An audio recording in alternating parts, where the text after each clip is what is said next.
The settlement of expelled Spanish and Portuguese Jews changed the face of Moroccan Judaism forever. In the 14th century, there started to be problems in Spain, and there was an expulsion called Gerush Sbilia, the exile from Seville, because in 1391 there were actually pogroms and riots, anti-Jewish riots throughout Spain. So at that point, one group of Jews left and actually settled in Debdou in northeastern Morocco. And they've actually have a source of water there. The group that arrived to Debdou is, in oral tradition, is said to have been mostly Kohanim, from the Kohen class. And because of their great holiness, when they arrived to the land, they looked for a well, and a well of water appeared. And that well of water is called, until today, in the lore of the local population, is called Ain Sbilia, the well of Seville. So this well of Seville is actually the well that the Jews that were coming from Seville, that were fleeing from the persecutions that had started in 1392, found. And then they founded the city of Debdou, which actually was a mostly Jewish city until about the 1960s. As you all know, that century between 1391 and 1492 was racked with tension in the Iberian Peninsula. And so the Jews that decided to stay during that time slowly started trickling out of the borders of Spain, of the Iberian Peninsula, into Morocco and into other parts of the Mediterranean. And then, of course, at the end of March of 1492, the famous Edict of Expulsion was signed, and the people had to leave by Tisha B'Av of 1492, which was in August.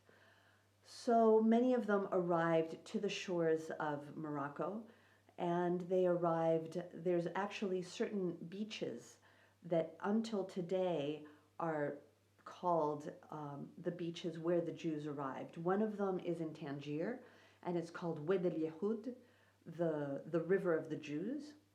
And it's actually in the, not exactly in the Bay of Tangier, it's right on the Strait of Gibraltar, right on the point where Tangier, the Mediterranean and the Atlantic meet. And the other point that is known in oral tradition today is in Asila, in the fishing village on the Atlantic coast, as a place where the Jews arrived in 1492. Actually, in Asila, the Jewish cemetery is right on the coast, and there is a tzaddik, a saint, that is right on the very edge of the coast of the Jewish cemetery.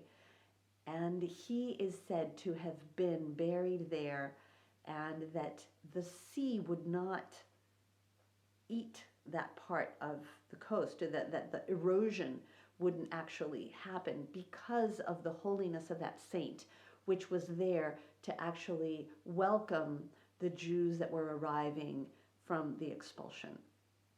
So obviously, this traumatic event of the expulsion of the Jews from Spain has many, many stories in the Moroccan Jewish and Muslim oral traditions until today.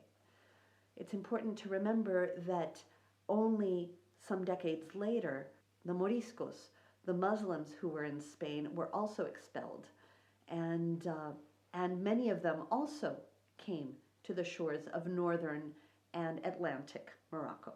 Many of these Megorashim that had to leave Spain decided to go to Portugal by land. And because it was easier, they would go there and they could continue living their Jewish life openly.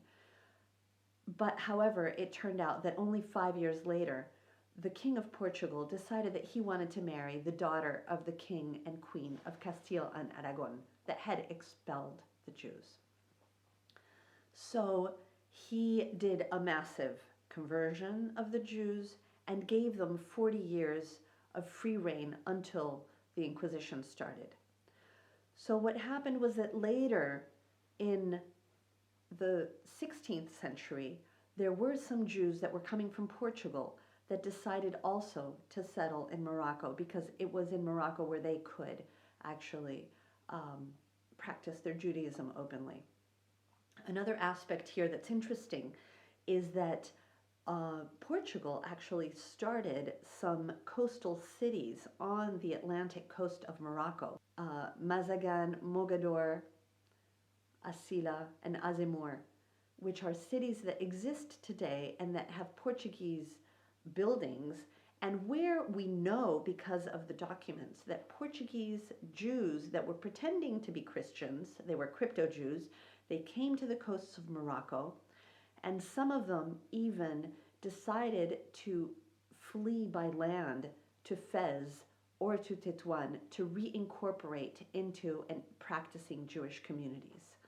So there was a very fluid movement between these three places, the Spanish kingdom, the Portuguese kingdom, and Morocco. And these relationships between the Jewish communities and the crypto-Jewish communities were moving for various centuries during the beginning of the persecution, during the direct moment of the expulsion, and its aftermath.